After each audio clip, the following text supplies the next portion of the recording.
I was always the dependable one. In school, I was the girl who turned in assignments a week early, color-coded her notes, and never once skipped class. In college, I was the scholarship kid at Princeton who didn't go to parties, who worked in the library cafe on weekends to send a little money back home. And in my family, I was the one who made it, the first to graduate from an Ivy, the first to hit 6 figures, the one they pointed to at Christmas dinner like a cautionary tale and a miracle all in one breath. Abby works on Wall Street, right, my uncle would say, even though I'd corrected him a dozen times. Not Wall Street. Uncle Dan, I work in Boston, private equity. He never listened. They never really listened. I come from a family that values hard work, but only a certain kind. My brother Tom, for example, he runs my father's old construction business now. Blue collar, salt-of-the-earth stuff. They brag about him because he employs real men and keeps the family name alive. Meanwhile, I deal with billion-dollar portfolios and negotiate cross-border mergers. And still my dad once asked, "So, do you just type all day?" I'm 33. I live alone in a condo in Back Bay, not far from the Charles River. It's modern, clean, full of books and silence. I haven't dated in years. Not seriously. Most men I meet either try to compete with me or ask if I'm intimidated by commitment. The answer is no. I'm just exhausted from explaining why my ambition isn't a character flaw. At work, I'm a senior financial analyst at a firm that made Forbes' top 100 for 4 years straight. Last quarter, I closed a $28 million merger that single-handedly kept our numbers in the black. I worked 70 hours a week, ran projections on 3 hours of sleep, and built decks while my colleagues took long lunches and flirted their way into panel invites. Still, when it came time for the leadership retreat, I wasn't invited. That was for the guys Jason, Mark, Eric, the golden trio with Ivy connections and dads on country club boards. They got the golf outings, the cigar lounges, the private Slack channels. I got a post-it note from my manager that said, "Great job on Q3, Abigail." Just that, no raise, no promotion, no mention in the company-wide email recap. I remember staring at that note for 5 full minutes, wondering if I should feel grateful or insulted, maybe if I smiled more, or wore heels, or laughed at the jokes, maybe then they'd see me. Because being smart, strategic, and consistent apparently wasn't enough. In that moment, I felt something shift, not like an explosion, no more like a slow burn. The quiet realization that I had spent my entire adult life chasing a seat at a table I was never meant to belong to. And still, I showed up the next morning, on time, ready, silent. Just like they liked me. My brother's wedding was the kind of event that made the local paper. 300 guests, a waterfront venue in Cape Cod, a 12-tier cake flown in from a bakery in Manhattan. Everything glistened crystal centerpieces, champagne towers, hand-calligraphed menus. My parents beamed as if the event itself proved something, as if this display meant our family had finally arrived. They kept telling people I helped pay for the rehearsal dinner. What they didn't say was that I funded the entire thing. $27, $650. That's what the bank transfer showed 3 weeks before the wedding. My mother had called me crying, saying the budget had run dry, that Tom didn't want to cancel the raw oyster bar or the custom lighting. Abby, sweetheart, you know you make more than the rest of us. Just help, please. So I did. No questions asked. I thought I'd be sitting at the head table. I thought maybe, just maybe, there'd be a toast or a mention some small public thanks. But when I arrived, hair curled, heels pinching, dress steamed, I found my place card tucked into a far corner, table 19, between Dad's second cousin from Providence and a childhood neighbor I barely remembered. I swallowed it, told myself it didn't matter. I was here for Tom. It was his day. But then came the speeches. Tom's best man, his business partner. A guy I once helped navigate an IRS audit pro bono stood up and said, "None of this would have been possible without the people who truly built this from the ground up." He looked toward their side of the family, the construction guys, the real workers. Everyone clapped. Then the bride took the mic. Madison. She was glowing in her $14 gown, yes. I knew the number. I helped pay the invoice when the boutique wouldn't release the dress without full settlement. Her voice was sweet, her words sharper than they seemed. "We are just so grateful to be surrounded by family," she said, eyes sweeping the room, especially those who showed up in meaningful ways, whether helping with planning or pitching in when it mattered most. "You all know who you are." She paused. "And of course, Tom's parents, who gave him everything, and his sister. Well, we're just glad you could make it. Abby?" A beat of silence, a few polite laughs. That was it. That was it. No mention of the $27, $650. No mention of how I booked the venue deposit when their card maxed out. No mention of the late nights I spent reviewing catering contracts or the time I flew to D.C. to handle a licensing dispute for Tom's company when his lawyer ghosted him. I sat there smiling like it didn't sting, but inside, something cracked. Later that night, I slipped out onto the balcony. I needed air, space, anything. Jason? Yes. That Jason from work found me there. He'd been invited by Madison's cousin. Apparently. Of course he had. 3 whiskeys deep. He leaned against the railing, grinning that smarmy grin. "You clean up nice?" he said. I didn't reply. Crazy thing. Weddings. Everyone plays pretend. You know she hated your dress, right? I blinked. "What?" He shrugged. "Madison said you'd try to outshine her. Said she knew you'd wear something dark and tight. It's not flattering. By the way," he sipped his drink. "But hey, can't blame you. I mean, you're just a woman in finance. Should be grateful you got an invite at all." I don't remember walking away. I just remember the sound of the ocean swallowing my breath, my dignity, my voice. That night, I sat in my car outside the venue, still in my heels, staring at the wedding program, Tom and Madison, Mr. and Mrs. Callahan. On the back page, they'd printed a thank you note. "To those who shaped our journey, you know who you are." I wanted to scream or cry, but instead I just whispered, "Maybe I do, too." And in that moment, I knew something inside me had shifted. The dependable one was done being dependable. I didn't cry after the wedding. I didn't slam doors or send angry texts or demand an apology that would never come. Instead, I drove straight home, kicked off the heels that had blistered both my feet, and stood barefoot in my kitchen, staring at the dim reflection of myself in the oven door. There's something eerily quiet about that kind of pain, the kind that doesn't scream but settles into your bones. I made tea, not because I needed it, but because it was something to do with my hands. I didn't sleep that night. I lay in bed, wide-eyed, heart tight against my ribs, trying to replay every moment of the wedding like maybe I'd find something redeeming I'd missed. I didn't. I only found one phrase looping in my mind, like a low hum under my skin. "You're just a woman in finance. You should be grateful." Grateful. That word had been weaponized against me so many times it had lost all meaning. Grateful to have a job, grateful to have a voice, grateful to be invited, grateful not to be worse off. No one ever told Tom to be grateful. By sunrise, I wasn't angry anymore. I was done. I didn't call my parents that week. I didn't send my usual Monday morning text to my mom asking how her back was holding up or whether she'd remembered to refill her thyroid meds. I didn't Venmo my dad for the landscaping bill he usually forwarded my way each month. I went silent.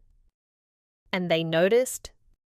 My mom texted on Wednesday, "Everything okay? Haven't heard from you." I left it unread. I know it hurt her.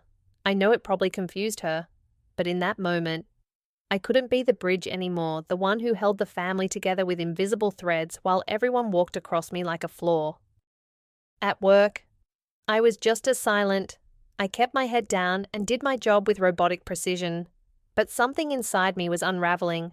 The Monday after the wedding, during a budget review meeting, Jason made a joke about the emotional intelligence gap in our team. And a few people laughed. I didn't. I looked at him. And for the first time, I didn't feel intimidated. I felt removed, like I was watching a play I no longer believed in. That night, I opened my laptop and I resigned. 1 week notice, no drama, no drawn-out goodbyes, just a clean, final break.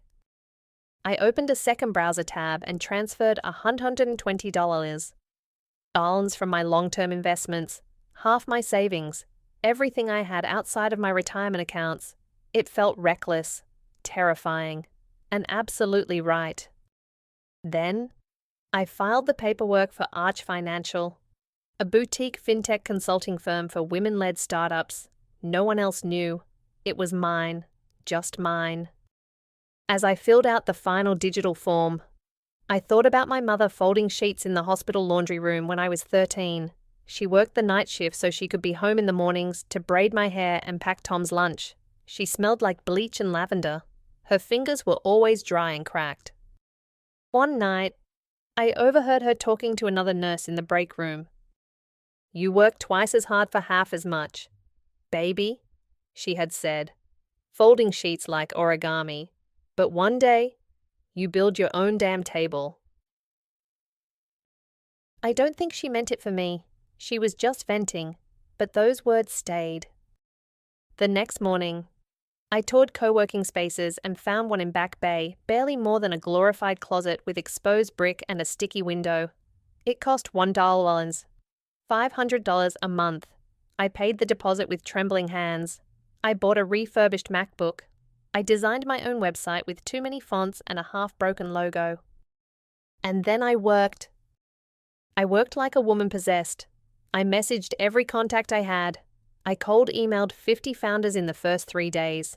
I offered free consultations, then discounted rates. I barely slept. My first paying client came in week 2, a seed stage app for female real estate agents. $2 for a 2-week engagement. I cried when I saw the wire hit my account. But every night, when the buzz wore off, the doubt crept in. What if they were right? What if I really was only valuable because I stayed quiet and dependable? What if I didn't belong anywhere else? I fought that voice daily, because part of me still wanted to believe my family would call, that someone would say, "We're sorry, we should have seen you," but no one did, and maybe they never would. So I built anyway, quietly, furiously, alone. And in that solitude, I began to feel something I hadn't felt in years. Not peace, not confidence, just control. It was the first brick of my own damn table. 18 months after the wedding, I was standing on a glass stage in Las Vegas, under chandelier lights, wearing a fitted black pantsuit and speaking into a lapel mic while 1,000 people, mostly women, watched in silence. I had been invited to keynote the Women in Finance Global Summit, co-sponsored by Forbes and Goldman Sachs. I almost didn't go. The imposter syndrome had flared when the invite came, tucked between consulting contracts and pitch decks, but something in me said yes. The backdrop behind me read Abigail Callahan, founder and CEO, Arch Financial. I spoke about equity, about silence, about how power is built brick by brick, not granted. I told them about a wedding, without naming names, about a woman who funded dreams she was never invited to live in. I saw heads nod. One woman in the front row cried. The next morning, my phone wouldn't stop buzzing. A clip of my speech had gone viral on TikTok. Of all places, someone had stitched it with the caption she funded her brother's wedding, and they sat her at the kids' table. It racked up 1 million views by noon. And then came the messages. DMs from strangers, journalists, founders, high school girls. One read, "My dad told me I'm not CEO material. You proved him wrong." That day, I gained 40 new followers on LinkedIn. The Arch financial site crashed from traffic. My inbox overflowed. 3 weeks later, I got the email. It came from Jason. Subject: Consulting Opportunity Body. Hey, Abigail. Hope you've been well. I'm reaching out on behalf of a new fintech division under our parent firm, Baxter & Co. We're looking for high-level advisors to weigh in on early-stage portfolio strategies, especially regarding women-led funds. You came highly recommended. Would you be open to a call? I stared at the message for a long time. Baxter & Co. was the result of the very merger that gutted my old firm. I'd heard whispers 30% laid off, 2 managing directors ousted, chaos in compliance, and now Jason was at a new post, scrambling to make himself relevant. He wanted my help. I typed, erased, and retyped a dozen replies. Finally, I settled on, "Hi, Jason. Thanks for reaching out. I'm currently booking out 6 to 8 weeks in advance. My rate is $900 hour. Billed monthly. You may address me as founder." I hit send. No smiley face, no exclamation point, just facts. He didn't respond. A week after that, I got a call from Tom. I hadn't heard from him in over a year since the wedding. The last message I'd received was a group photo from their honeymoon with a thumbs-up emoji. That was it. "Hey," he said awkwardly, like the word didn't fit in his mouth. "So, Mom's birthday's coming up. Madison wants to throw a dinner." Silence. "I'm not coming," I said. He exhaled hard. "Look, I know we screwed up at the wedding. A lot." A pause. "You think?" She didn't mean to sound like that. She was just nervous. You know how Maddie gets when. "Tom," I said flatly, "you printed a $1,000 thank you card that listed everyone but me, and then she made a speech that basically told me to be grateful for breathing your air." I could hear him pacing. "Fine. Okay. We were wrong. But listen, I've been following your stuff. Online, Forbes, all that. You're really doing it. It's incredible." Something shifted in his voice. Admiration, maybe even awe. Then came the twist. "So, listen, I have this pitch. I'm trying to raise a Series A for my new app contractor reviews. Like Yelp, but for trades. I was wondering if maybe we could talk. Like, officially, could Arch take it on?" I almost laughed.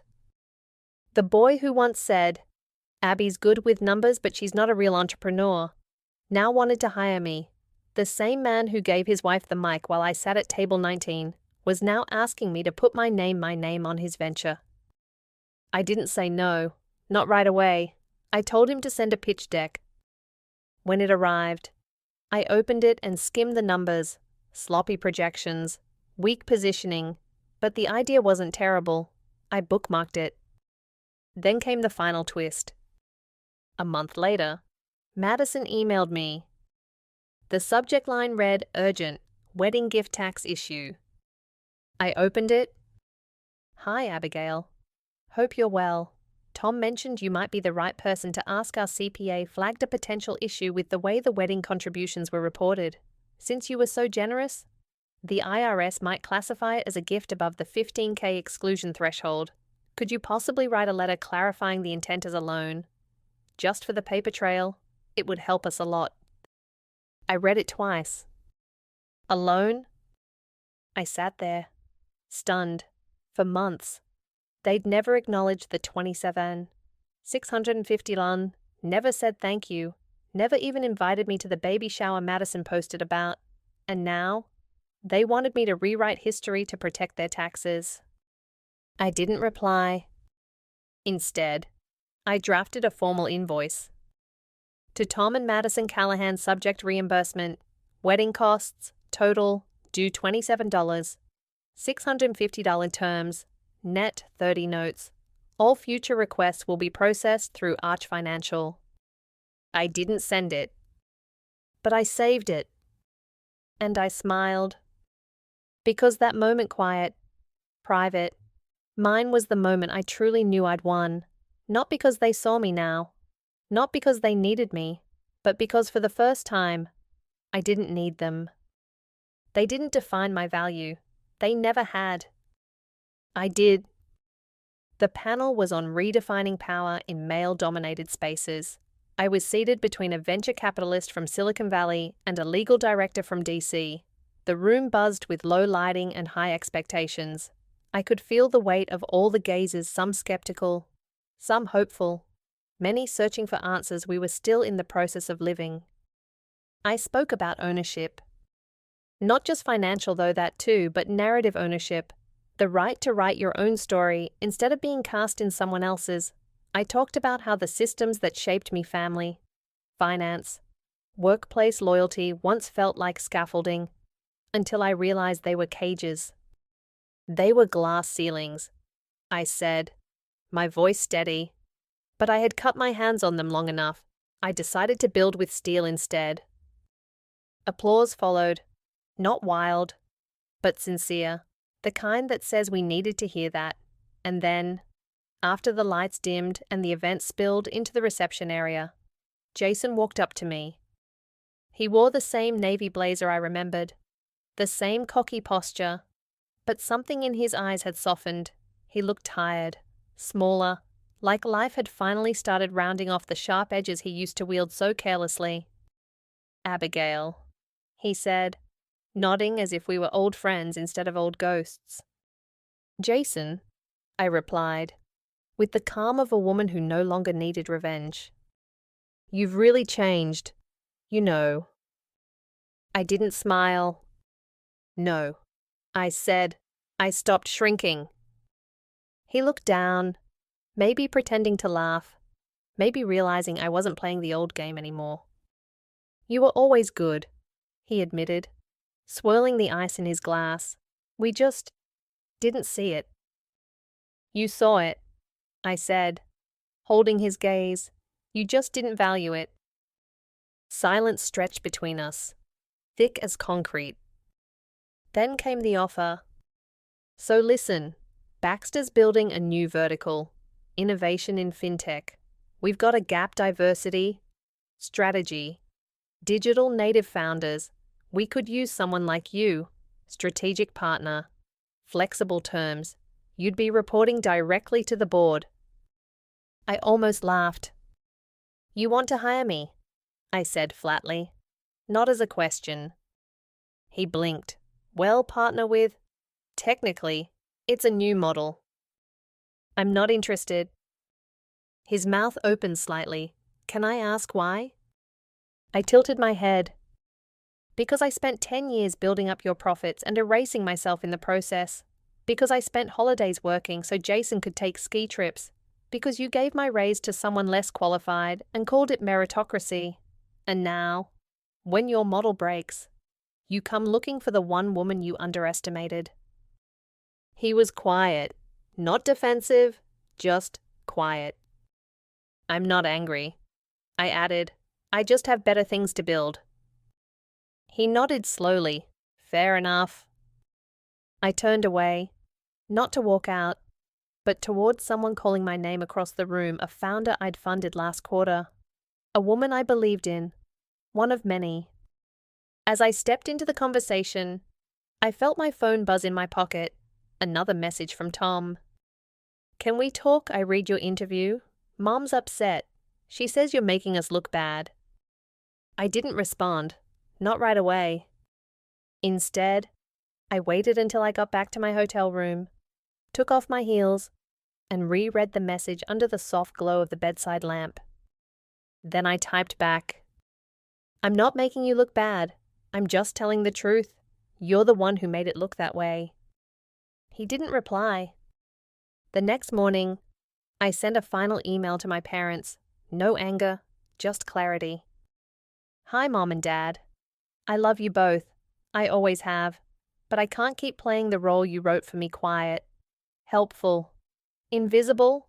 I won't fund more dinners. I won't be the one who fixes the mess behind the curtain. Not because I don't care, but because I finally care enough about myself to stop. If you want to be in my life, show up for me, not just for what I can give. Love, Abby. No reply came that day, or the next. But that silence didn't feel like punishment anymore. It felt like space, like air finally entering a room I hadn't realized was suffocating me. Later that week, I got a handwritten note in the mail from my mother. It was short, just a single sentence. You did build your own table, and maybe we've been too afraid to sit at it. There were no tears, no reconciliation arcs, just the quiet weight of a new boundary. Respected at last. And that was enough. These days, my mornings are slower. I wake with the sun filtering through linen curtains in a house I bought with cash, no mortgage, no shared deed, no expectations. It's small.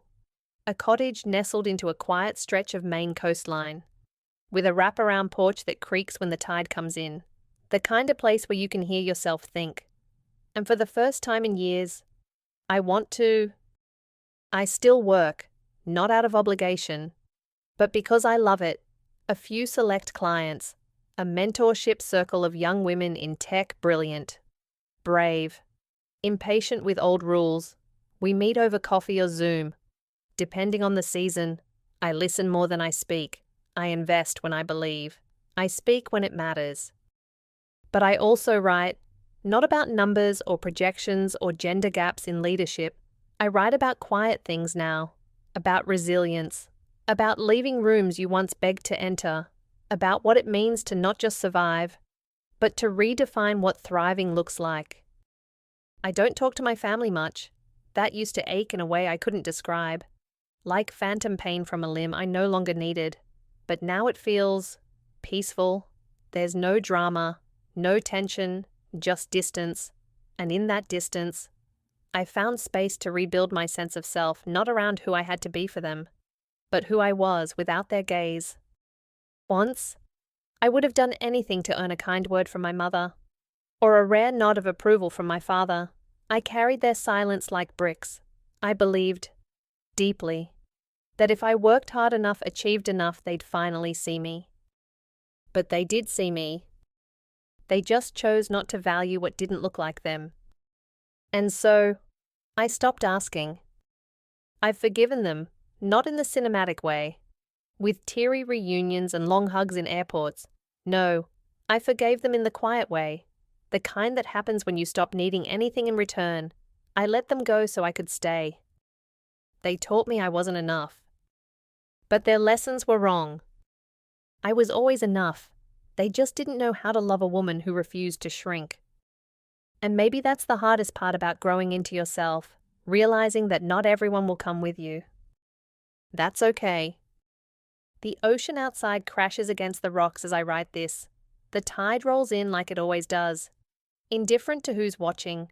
I think about that sometimes, how nature doesn't need permission to be powerful. It just is. And maybe, so am I.